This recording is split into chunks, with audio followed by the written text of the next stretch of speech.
মুখ্যমন্ত্রীর প্রতিশ্রুতি পালন। সন্দেশখালীতে হাসপাতালের অর্থ বরাদ্দয় খুশি এলাকাবাসী। কথা দিয়ে কথা রাখলেন মুখ্যমন্ত্রী। মাস তিনেকের মধ্যেই প্রতিশ্রুতি পালন। সন্দেশখালীর মতো প্রত্যন্ত এলাকায় গ্রামীণ হাসপাতালের উন্নয়নে বিপুল অর্থ বরাদ্দ করা হলো রাজ্য সরকারের তরফে। উত্তর চব্বিশ পরগনার বসিরহাট মহকুমার সন্দেশখালী গ্রামীণ হাসপাতালে উন্নীতকরণ 30 শয্যার হাসপাতালে বেড সংখ্যা বাড়িয়ে করা হচ্ছে 60। এই হাসপাতালে এবার থেকে সিজারের ব্যবস্থাও করা হচ্ছে। করেছে আমরা খুব কষ্ট পাই, আমরা প্রচুর কষ্ট পেয়েছি এখানে। দিদি এখন যে টাকাটা পাঠিয়েছে আমাদের জন্য উপকার করার জন্য, এই প্রশাসনটা সোজা করার জন্য, এই হসপিটালটা, আমরা খুব খুশি এতে। এগুলো ছিল না, পেশার ছিল না, আমাদের খুব কষ্ট করে আমাদের পার হতে হতো। আমাদের কোনো পেশেন্ট হয়তো অনেক পেশেন্ট মারাও যেত, আমরা বাঁচাতে পারতাম না, কিন্তু এইটা দিদি করছে, আমাদের খুব খুব আমরা খুশি হয়েছি। আর দিদিকে ধন্যবাদ। গত বছরের ডিসেম্বর মাসে সন্দেশখালীতে গিয়ে এই হাসপাতালের উন্নতির কথা ঘোষণা করেছিলেন মুখ্যমন্ত্রী মমতা বন্দ্যোপাধ্যায়। সেই মতো এই হাসপাতালের উন্নতির জন্য 8 কোটি টাকা বরাদ্দ করেছে সরকার।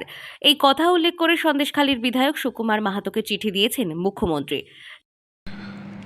মুখ্যমন্ত্রীকে অসংখ্য ধন্যবাদ সন্দেশখালী রয়্যাল হসপিটালের পক্ষ থেকে বা এলাকাবাসীর পক্ষ থেকে।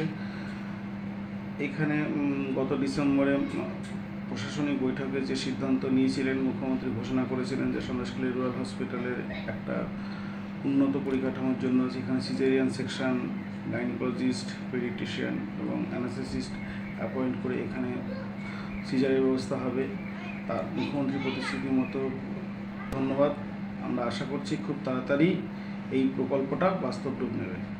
চিঠিতে বিধায়ককে নির্দেশ দেওয়া হয়েছে হাসপাতালে উন্নতির জন্য সরকারের এই বরাদ্দর কথা তুলে ধরে মানুষের কাছে প্রচার করতে।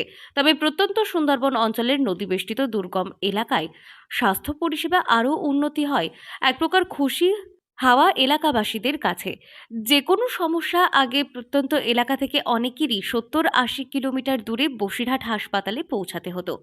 মুখ্যমন্ত্রীর ঘোষণার পর এবার বাড়ির পাশে একদিকে যখন হাসপাতালে বেডের সংখ্যা বৃদ্ধি হলো, অপরদিকে সিজারের মতো সময় পরিষেবা পাবেন এলাকার মানুষ। ইতিমধ্যেই প্রশাসনিক অনুমোদন চলছে, অনেক চিকিৎসক নিয়োগ করা হয়েছে। মুখ্যমন্ত্রীর প্রতিশ্রুতি রক্ষা করায় খুশি সাধারণ মানুষও।